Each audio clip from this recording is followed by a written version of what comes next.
Hello students, welcome in today's lecture. In previous lecture, we discussed about the ways of the homeostasis. बघा बाळांनो, last लेक्चरमध्ये आपण discuss केलं होतं ways of homeostasis म्हणजे ऑर्गॅनिझमला स्वतःला सर्वाइव्ह करण्यासाठी कोणकोणत्या मेकॅनिझमने स्वतःचं होमिओस्टॅसिस मेंटेन करतो. तर ते 4 वेज आपण डिस्कस केले होते. त्यातला पहिला वे मी शिकवला होता रेग्युलेट करतो स्वतःला, दुसरी गोष्ट कन्फर्म, तिसरा वे होता आपल्याकडे मायग्रेट आणि चौथा वे होता आपल्याकडे सस्पेंड. ठीक आहे, तर अशा 4 वेजने ऑर्गॅनिझम स्वतःचं होमिओस्टॅसिस मेंटेन करतो. तर बघा बाळांनो, आपण अगोदरच्या लेक्चरमध्ये ऑर्गॅनिझमच्या लेवलचं इकॉलॉजीला स्टडी केलंय. आता आपण पॉप्युलेशन लेवलच्या इकॉलॉजीला स्टडी करणार आहे. ठीक आहे, म्हणजे सगळ्या गोष्टी आता आपण पॉप्युलेशन रिलेटेड डिस्कस करणार आहे. सगळ्यात महत्त्वाची गोष्ट अर्ली लेक्चरमध्ये मी तुम्हाला हे शिकवलं होतं की जो ऑर्गॅनिझम आहे, ओके, जे काही इकॉलॉजी ते 4 लेवलवरती स्टडी होतं. पहिलं ऑर्गॅनिझमच्या लेवलने स्टडी होतं, पॉप्युलेशनच्या लेवलने स्टडी होतं, कम्युनिटीच्या लेवलने स्टडी होतं आणि बायोम्सच्या लेवलने स्टडी होतं. तर पहिल्यांदा आपण ऑर्गॅनिझमच्या लेवलचं इकॉलॉजी स्टडी केलंय आणि आता आपण पॉप्युलेशनकडे एंटर करतोय. बघा बाळांनो, पॉप्युलेशन आपण कशाला म्हणतो? सिंपल डेफिनेशन पॉप्युलेशनची की it is a group of individual belonging to the same spaces.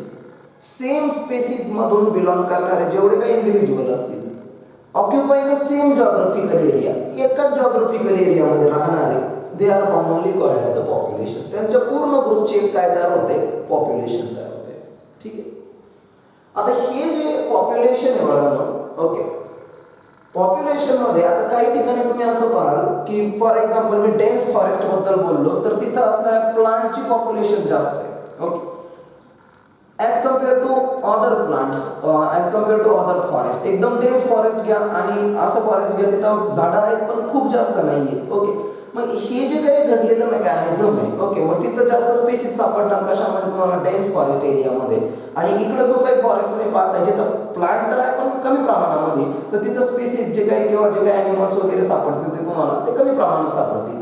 याचं सिंपल मिनिंग काय बाळांनो? याचं सिंपल मिनिंग आहे का पॉप्युलेशनला कंट्रोल करण्यासाठी सगळ्यात महत्त्वाचं मेकॅनिझम काम करतं, that is a natural selection. Okay, म्हणजे नेचर ठरवतो की त्या पर्टिक्युलर हॅबिटेटमध्ये कुठला ऑर्गॅनिझम राहणार आहे. लक्षात ठेवा, म्हणून सगळ्यात महत्त्वाचं वाक्य दिलं येतं की in population natural selection. Okay, हे डार्विनच्या थिअरीचा पार्ट आहे. नॅचरल सिलेक्शन म्हणजे डार्विनने सांगितलं होतं की जो ऑर्गॅनिझम स्ट्रगल फॉर एक्झिस्टन्स, त्याच्यानंतर सर्वायवल ऑफ फिटेस्ट आणि त्यानंतर what we called as a useful variations ज्या ऑर्गॅनिझममध्ये असेल तोच ऑर्गॅनिझम काय करू शकतो? सर्वाइव्ह करू शकतो. ओके, पण पॉप्युलेशनमध्ये सुद्धा फॉर एक्झाम्पल तुम्ही कन्सिडर करा एक डेन्स फॉरेस्ट आहे. ओके, त्या डेन्स फॉरेस्टमध्ये प्रे आणि प्रिडेटर अशा पद्धतीचे रिलेशनशिप असणार. ओके, प्रिडेटरला कोणावरती अटॅक करायचा आहे? प्रेवरती, बरोबर. तर प्रे सुद्धा स्वतःला वाचवण्यासाठी काहीतरी काय करेल? डिफेन्स मेकॅनिझम ॲडॉप्ट करेल ना. ओके, मग याचं सिंपल मिनिंग काय आहे का तो स्वतःला सर्वाइव्ह करण्यासाठी काय करतोय? ॲडॉप्टेशन करतोय, म्हणजे तो स्ट्रगल फॉर एक्झिस्टन्स दाखवतोय, तो स्वतःमध्ये काहीतरी व्हेरिएशन आणतोय, मग तो ऑर्गॅनिझम तिथं सर्वाइव्ह करणार. ओके, म्हणजे नेचर सिलेक्ट करणार की पर्टिक्युलर पॉप्युलेशनमध्ये कुठले ऑर्गॅनिझम सर्वाइव्ह करतील किंवा पर्टिक्युलर हॅबिटेटमध्ये कुठला ऑर्गॅनिझम सर्वाइव्ह करेल. ठीक आहे, आता फॉर एक्झाम्पल मॅमल्स घ्या. अर्थवरती आपल्यामध्ये अडॅप्टेशन करण्याची ॲबिलिटी चांगली आहे म्हणून आपला नंबर जास्त दिसतो. ओके, मग सिंपल एक गोष्ट आपण कन्सिडर केली आणि आपल्यापेक्षा चांगलं मेकॅनिझम इन्सेक्ट्समध्ये. ओके, म्हणजे आर्थ्रोपोडामध्ये. ओके, तर सगळ्यात जास्त नंबर पूर्ण अर्थवरती किंवा पूर्ण वर्ल्डमध्ये जर कोणाचा असेल तर तो बेसिकली इन्सेक्टचा आहे. ठीक आहे, म्हणजे त्यांच्यामध्ये नॅचरल सिलेक्शन हा फंडामेंटल ऑपरेशन लक्षात ठेवा पॉप्युलेशनमधला. तिसरी गोष्ट, पॉप्युलेशनचा स्टडी करणे ही खूप इसेन्शियल गोष्ट आहे. Okay, because it is the most important area of the ecology because it link the ecology to the population dynamic. इकॉलॉजीला पॉप्युलेशन डायनॅमिक बरोबर जोडणं किंवा पॉप्युलेशनच्या जेनेटिक्स बरोबर जोडणं किंवा त्या इव्हॉल्युशन बरोबर जोडणं हे कोणाचं काम आहे? दॅट इज अ पॉप्युलेशन इकॉलॉजीच्या अंडर आपण स्टडी करतो. ठीक आहे, हे हळूहळू आपण डिस्कस करणार आहे. पहिली गोष्ट समजून घ्या की what is mean by population dynamic. डायनॅमिकचा अर्थ होतो चेंज. ओके, म्हणजे पॉप्युलेशन ही काही कॉन्स्टंट गोष्ट नाही, ही कंटिन्युअस काय होणारी गोष्ट आहे? चेंज होणारी गोष्ट आहे. ठीक आहे, आता आणखी गोष्ट लक्षात ठेवा, इथं आपण काय बोललोय का population it is a group of individual, बरोबर. म्हणजे इंडिव्हिज्युअलचे कॅरेक्टर आहेत तेच कॅरेक्टर पॉप्युलेशनने पाहिजे, बट असं होत नाही. ओके, इंडिव्हिज्युअलचे जे कॅरेक्टर असतात मोस्ट ऑफ द कॅरेक्टर पॉप्युलेशनचे तसे नसतात. ओके, म्हणजे फॉर एक्झाम्पल मी बोललो की एखादा इंडिव्हिज्युअल डेड होऊ शकतो, असं नाही ना बोलू शकत पॉप्युलेशन डेड झाली. ठीक आहे, किंवा एखादा इंडिव्हिज्युअलचं बर्थ झाला, पॉप्युलेशनचं बर्थ झालं असं नाही म्हणता येत. ओके, म्हणजे इंडिव्हिज्युअलला डेथ आहे तर पॉप्युलेशनला डेथ रेट आहे, आणि इंडिव्हिज्युअलला जर बर्थ आहे तर पॉप्युलेशनला बर्थ रेट आहे. ओके, म्हणून ही गोष्ट समजून घ्या की the population has certain characteristic which is not a characteristic of individual. इंडिव्हिज्युअलचे पॉप्युलेशनला स्वतःचे काही कॅरेक्टरिस्टिक आहे, जसं पॉप्युलेशनला बर्थ रेट आहे, जसं पॉप्युलेशनला डेथ रेट आहे. ओके, नाव आता समजा आपण पॉप्युलेशनचा स्टडी करतो तर आपण पॉप्युलेशनच्या कोणत्या गोष्टी डिस्कस करतो. मग सगळ्यात पहिल्यांदा आपण डिस्कस करतो about the population size.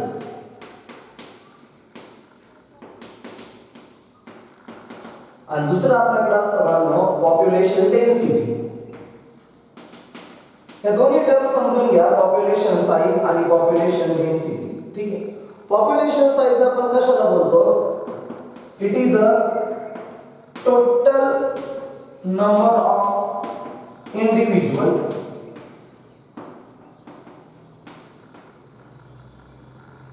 In a population. Population मध्ये किती इंडिव्हिज्युअल आहे या सगळ्यांना आपण काय बोलतो, population size.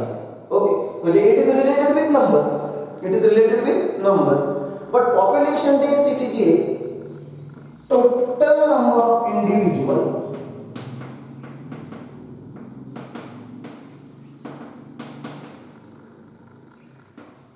Occupying a particular geographical area. एक पर्टिक्युलर जॉग्राफिकल एरिया मध्ये किंवा पर्टिक्युलर स्पेस मध्ये किती इंडिव्हिज्युअल आहे ही काय असते, पॉप्युलेशन डेन्सिटी. म्हणजे फॉर एक्झाम्पल मी असं बोललो, पॉप्युलेशन साइज बद्दल सांगा अगोदर ते लक्षात ठेवा की तिथे एक ग्रुप आहे. ओके, आणि त्याच्यामध्ये 20 माणसं आहेत. ओके, 20 लोक आहेत. मग याचा सिंपल मिनिंग काय, पॉप्युलेशन साइज त्यांची किती आहे, 20. ओके, बट पॉप्युलेशन डेन्सिटी ज्यावेळेस मी बोललो तर पॉप्युलेशन डेन्सिटी मध्ये तर पर्टिक्युलर हॅबिटेट मध्ये, ओके, पर्टिक्युलर जॉग्राफिकल एरिया मध्ये किती लोक आहेत, that is called as a population density. Okay, for example आपण कन्सिडर केलं की काही ठिकाणी आपण गेलो जिथं 1 किलोमीटर एरियामध्ये जवळपास 500 लोक राहतात असं कन्सिडर करा, तर ही त्या एरियाची काय झाली, पॉप्युलेशन डेन्सिटी. काय झाली, पॉप्युलेशन डेन्सिटी. ओके, मग ही गोष्ट व्हेरी करू शकते. Population density, population size is variable, कारण ही गोष्ट कॉन्स्टंट राहत नाही. ओके, आणखी काही कॅरेक्टरिस्टिक्स आहेत, these are the physical characteristic. Population size and population density, these are the physical characteristic of the population. हे पॉप्युलेशनचे फिजिकल कॅरेक्टरिस्टिक आहेत. But other characteristics of the populations. Okay, समजा आपण काही आणखी कॅरेक्टर स्टडी करायला गेलो. ओके, पॉप्युलेशनचे जसे नॅटॅलिटी म्हणजे बर्थ रेट आपण बोलतो, मॉर्टॅलिटी, डेथ रेट आपण बोलतो. मग काही ऑर्गॅनिझमचं झालेलं इमायग्रेशन म्हणजे स्वतःचे हॅबिटॅट सोडून दुसऱ्या हॅबिटॅटमध्ये जाणं, काहींचं झालेलं इमायग्रेशन दुसऱ्या हॅबिटॅट मधून आपल्याकडच्या हॅबिटॅटमध्ये येणं.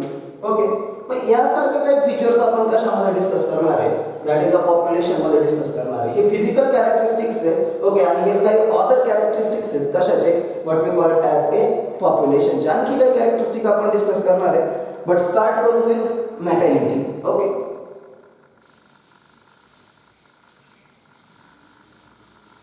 एकदम सिंपल पार्ट आहे मला पहा. नॅटॅलिटी काय असतं, it is a total number of births. ठीक आहे, total number of birth. Okay, किंवा it is a birth rate, रेटच बोलूयात आपण जनरली इथे, birth rate of the population. मग पॉप्युलेशन मध्ये बर्थ रेट किती, that is called as a natality. Okay, आता एक सिंपल गोष्ट, it has a major effect on the population. बरोबर आहे, कारण जितके बर्थ जास्त होणार तितकी पॉप्युलेशन काय होणार, इन्क्रीज होणार. म्हणून सगळ्यात महत्त्वाची गोष्ट लक्षात ठेवा की it has a major effect on a population. It has major effect on a population. आता दुसरी सगळ्यात महत्त्वाची गोष्ट, नॅटॅलिटी हॅज किंवा natality is of two type. नॅटॅलिटीचे दोन टाइप असतात. एक आपण बोलतो क्रूड बर्थ रेट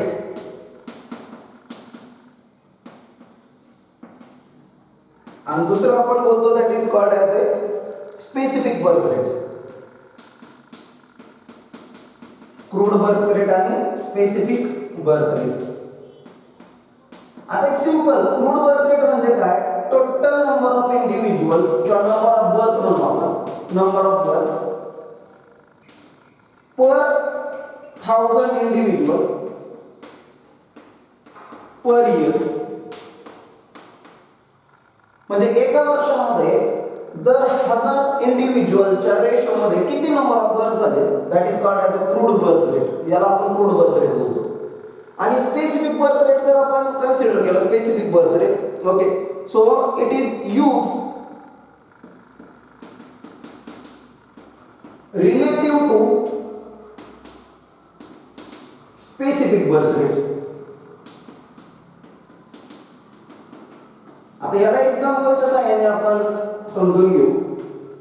बघा लक्षात. आता समजा बुक मध्ये दिलेलं एक्झाम्पल घेऊ आपण. एक फिश पॉन्ड दिलेलं आहे, ओके, की ज्याच्यामध्ये 200 कार्प फिश आहे. कार्प म्हणजे फ्रेश वॉटर मध्ये राहणारे carp fish in a pond. ठीक आहे, 200 कार्प फिश आहे कशामध्ये, पॉन्ड मध्ये, okay, last year.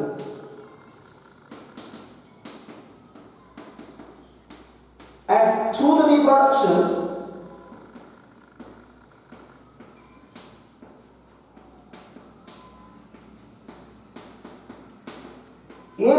new individuals are formed. 800 new individual तयार झाले.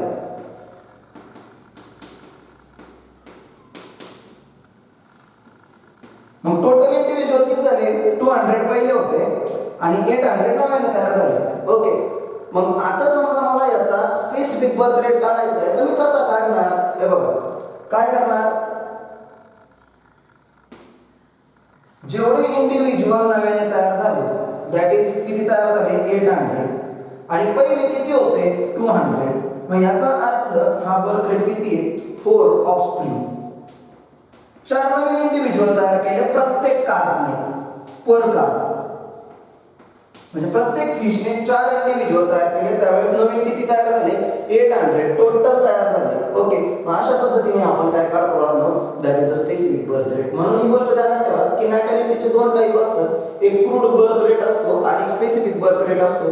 क्रूड बर्थ रेट मध्ये डायरेक्ट नंबर ऑफ बर्थ आपण कन्सिडर करतो 1000 पॉप्युलेशनच्या रिलेटिव्ह पर इयर. ओके, आणि स्पेसिफिक बर्थ रेट जो आहे, नंबर ऑफ इंडिव्हिज्युअल किती तयार झाले, पहिले किती होते, याचा रेशो आपण घेतो आणि त्याच्यानुसार आपल्याला काय मिळतं, स्पेसिफिक बर्थ रेट मिळतं. ओके, परत याचे दोन टाइप आहे. दॅट इज एक आहे बघा ॲब्सोल्यूट नॅटॅलिटी आणि दुसरं आहे आपल्याकडं रिअलाइज नॅटॅलिटी. परत तुम्ही नॅटॅलिटीचे दोन टाइप करू शकता.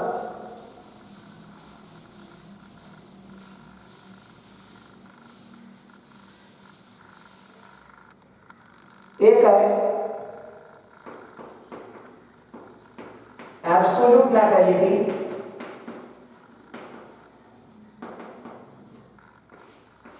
आणि दुसरं आहे आपल्याकडं realise नॅटॅलिटी.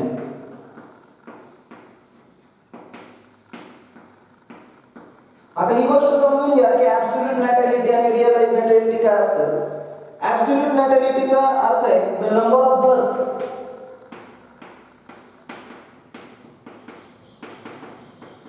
In ideal condition. Ideal condition म्हणजे अशी कंडिशन जिथं कॉम्पिटिशन नाही, no competition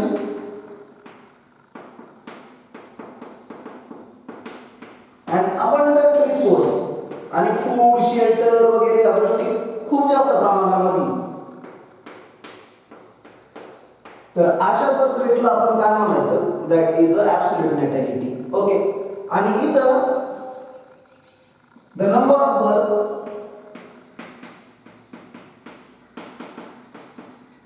in environmental stresses म्हणजे कॉम्पिटिशन आहे, रिसोर्स लिमिटेड आहे, ओके, अशा कंडिशन जर असतील तर त्याला आपण काय म्हणायचं, that is a realise nature. Okay, मग आता सिंपल कंडिशन कन्सिडर करा, खूप रेनफॉल झालाय, ओके, आणि एक चांगल्या पद्धतीने ग्रास ग्रो झाले.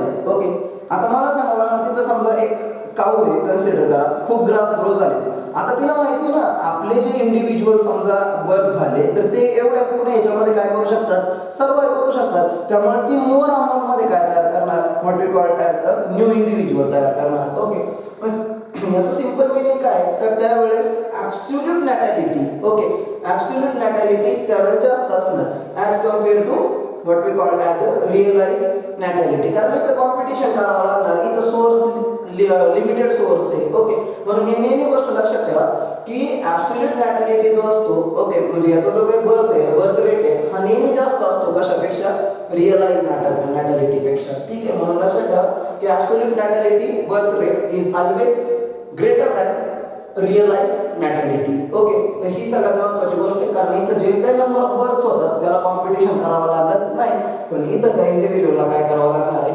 कॉम्पिटिशन करावं लागणार आहे, कारण रिसोर्सच कसं आहे, लिमिटेड रिसोर्स आहे. ओके, म्हणून ही सगळ्यात महत्त्वाची गोष्ट आहे की there are two type of natality, one is absolute and another one is the realise natality. आता याच्यासारखीच दुसरी गोष्ट आपण डिस्कस करू, that is a mortality.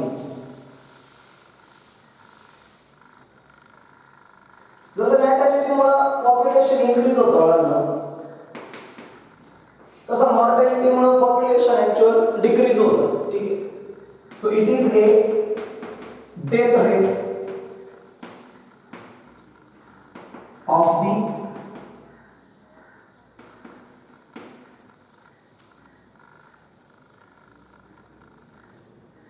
Population. Population मध्ये असणारा जो काही डेथ रेट आहे याला आपण जनरली काय म्हणतो, that is a mortality. Okay, मॉर्टॅलिटीचे सुद्धा परत दोन टाइप आहेत. Okay, there are two type of mortality. Same absolute mortality. आता मला सांगा जर नॅचरल रिसोर्सेस जास्त आहे तर मॉर्टॅलिटी काय असणार, कमीच असणार ना. ओके, आणि जर नॅचरल रिसोर्स कमी, ओके, दुसरं काय असणार, रिअलाइज मॉर्टॅलिटी. आणि शिवाय कॉम्पिटिशन करावं लागणार आहे तर मॉर्टॅलिटीचा रेट कसा असणार, जास्तच असणार. म्हणजे ही सिंपल गोष्ट इथं समजून घ्या, काही तर रिअलाइज मॉर्टॅलिटी ही जास्त असेल कोणापेक्षा, ॲब्सोल्यूट मॉर्टॅलिटीपेक्षा. तिथं काय सांगितलं होतं मी, ॲब्सोल्यूट नॅटॅलिटी जास्त असेल कोणापेक्षा, रिअलाइज नॅटॅलिटीपेक्षा. पण इथं कंडिशन रिव्हर्स असेल, रिअलाइज मॉर्टॅलिटी जास्त असेल कोणापेक्षा, ॲब्सोल्यूट मॉर्टॅलिटीपेक्षा. ठीक आहे, तर अशा पद्धतीने हे काय होतं म्हणून आपल्याकडं, these are the two factors, one is what commonly called as a natality and another one is called as a mortality, which affect on the population dynamics. Okay, आता नेक्स्ट पॉइंट एक दिला आहे आपल्याला, that is the sex ratio. आता हे तर तुम्हाला already माहिती आहे, तर सेक्स रेशो काय असतं, it is a ratio of the number of individual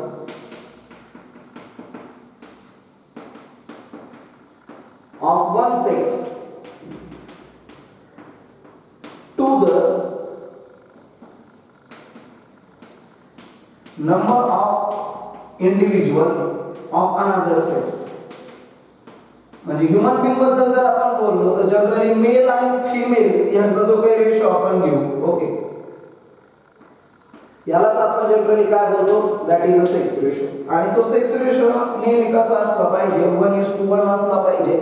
It is a common evolutionary stability strategy. Okay, ही कॉमन इव्होल्युशनरी स्टॅबिलिटी स्ट्रॅटेजी म्हणजे असा असला पाहिजे. Okay, sex ratio 1:1. ओके, तर ही एक सगळ्यात महत्त्वाची गोष्ट लक्षात ठेवा की what is mean by the sex ratio. Okay, आता सगळ्यात महत्त्वाची गोष्ट नेक्स्ट पॉइंट आहे बघा आपल्याकडे, that is the age distribution and the age pyramid. आता हे तर आपल्याला माहिती का, समजा पॉप्युलेशन मध्ये जेवढे काही इंडिव्हिज्युअल येणार त्या सगळ्यांचे एज पण वेगवेगळे असणार ना, बरोबर. मग पहिली आपण गोष्ट डिस्कस करणार की एज डिस्ट्रीब्युशन. म्हणजे दरवर्षी कसे आपल्याकडे each 10 years मध्ये आपल्याकडे जे सेन्सस होते त्याच्यानुसार आपल्याला कळतं की इंडियामध्ये ओके, इंडियामध्ये किती what we call as a childs आहेत, ओके, किती न्यू बर्थ झालेले आहेत, किती मॉर्टॅलिटी रेट आहे, किती सेक्स रेशो, हे सेन्ससवरून आपल्याला कळतं. ठीक आहे. मग तसंच आपण इथं काय करणार आहे की पॉप्युलेशनच्या अंडर जेवढे काही इंडिव्हिज्युअल आहेत त्याच्यामध्ये आपण काय करतो, एज डिस्ट्रीब्युशन करतो. मग कसं एज डिस्ट्रीब्युशन असतं, मग असं एज डिस्ट्रीब्युशन असतं. 3 टाईपचे ग्रुप केले जातात. पहिला प्री रिप्रोडक्टिव्ह एज, म्हणजे ज्यांच्यामध्ये रिप्रोडक्शनची ॲबिलिटी नाही आहे सध्या, ओके, प्री रिप्रोडक्टिव्ह एज ते 0 to 14 इयर्स पर्यंत कन्सिडर केलं जातं.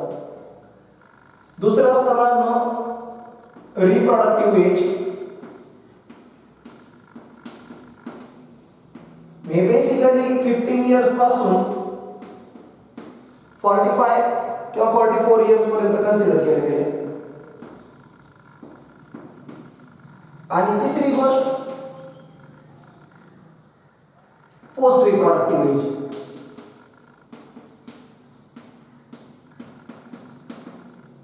आता पोस्ट रिप्रोडक्टिव्ह एज जर कन्सिडर केलं, मग आता यांच्यामध्ये परत रिप्रोडक्शनची ॲबिलिटी नसते. ओके, हे 45 इयर्स पासून आपण कन्सिडर करतो तर जवळपास 85 प्लस इयर्स कन्सिडर करतो. ठीक आहे. मग याच्यानुसार काय असतं एज डिस्ट्रीब्युशन, याच्यानुसार समजतं आपल्याला की एज पिरामिड. मग एज पिरामिडचे 3 टाईप असतात. मग याला आपण ड्रॉ करतो पिरामिड फॉर्म मध्ये, या एज स्ट्रक्चरला ड्रॉ करतो आपण पिरामिड फॉर्म मध्ये. मग 3 टाईपचे पिरामिड आपल्याला दिसतात. मग त्याच्यामध्ये आपण एक बोलतो की कुठली पॉप्युलेशन ग्रोइंग होईल. ओके, आता मला सांगा पॉप्युलेशन वाढती ही कसं करणार, ज्यावेळेस प्री रिप्रोडक्टिव्ह वाल्यांचा नंबर कोणापेक्षा जास्त असणार, पोस्ट रिप्रोडक्टिव्ह वाल्यांपेक्षा जास्त असणार. ओके, तर याला आपण काय बोलतो ग्रोइंग पॉप्युलेशन. ही ध्यानात ठेवा, ज्यावेळेस प्री रिप्रोडक्टिव्ह वाल्यांचा नंबर पोस्ट रिप्रोडक्टिव्ह पेक्षा जास्त असतो तर त्याला आपण काय बोलतो ग्रोइंग पॉप्युलेशन. त्याच्यानंतर बघा दुसरी आहे that is a declining population. Declining population population कमी होईल. हे कशावरून कळतं आपल्याला, जर पोस्ट रिप्रोडक्टिव्ह वाल्याचा नंबर प्री रिप्रोडक्टिव्ह वाल्यापेक्षा जास्त असेल तर आपण त्याला काय बोलतो that is a declining population. Okay, म्हणून ही गोष्ट लक्षात ठेवा की ग्रोइंग पॉप्युलेशन असतं, दुसरं डिक्लाइनिंग पॉप्युलेशन असतं, आणि तिसरं जर ग्रोथ मध्ये चेंजच नाहीये that is called as a steady population. मग ते कसं कळायचं, जर जेवढे बर्थ झाले okay that is a pre reproductive age वाले जेवढे आणि पोस्ट रिप्रोडक्टिव्ह एज वाले पण तेवढेच असतील, मग त्यांचा नंबर नियर बाय इक्वल असेल तर काय कन्सिडर करायचं स्टेडी पॉप्युलेशन. म्हणजे अशा पॉप्युलेशनचे किती टाईप आहेत, 3 टाईप आहेत. एक ग्रोइंग पॉप्युलेशन, ग्रोइंग पॉप्युलेशन मध्ये प्री रिप्रोडक्टिव्ह वाल्यांचा नंबर जास्त असतो पोस्ट वाल्यांपेक्षा. डिक्लाइनिंग पॉप्युलेशन, डिक्लाइनिंग मध्ये पोस्ट वाल्यांचा नंबर जास्त असतो प्री रिप्रोडक्टिव्ह एज पेक्षा. आणि त्यानंतर तिसरी गोष्ट सांगितली मी तुम्हाला स्टेडी पॉप्युलेशन, प्री रिप्रोडक्टिव्ह आणि पोस्ट रिप्रोडक्टिव्ह या दोघांचा नंबर जर सेम होत असेल तर त्याला काय म्हणायचं स्टेडी पॉप्युलेशन. ठीक आहे, लक्षात राहील इथपर्यंत. ओके ना, आता बघा बघा की कोणकोणते फॅक्टर्स बेसिकली ग्रोथ वरती अफेक्ट करतात किंवा पॉप्युलेशन वरती अफेक्ट करतात. आता फॉर एक्झाम्पल मी इथे लिहितो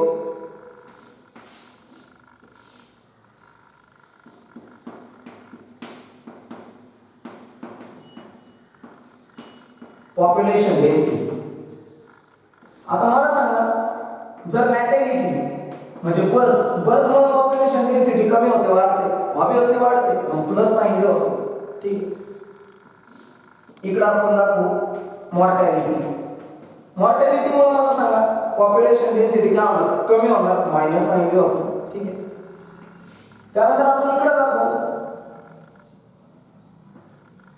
काय होत चाललंय इमायग्रेशन, म्हणजे ह्या पॉप्युलेशन मधून लोक बाहेर चालले, म्हणजे सोडून चालले. ही नॅचरल पॉप्युलेशन मी तिला सोडून चालले, मग पॉप्युलेशन डेन्सिटी काय होणार तिथं कमी होणार, म्हणून साइन काय होणार आपण निगेटिव्ह. आणि जर इमायग्रेशन होत असेल या पॉप्युलेशन मध्ये लोक येत असतील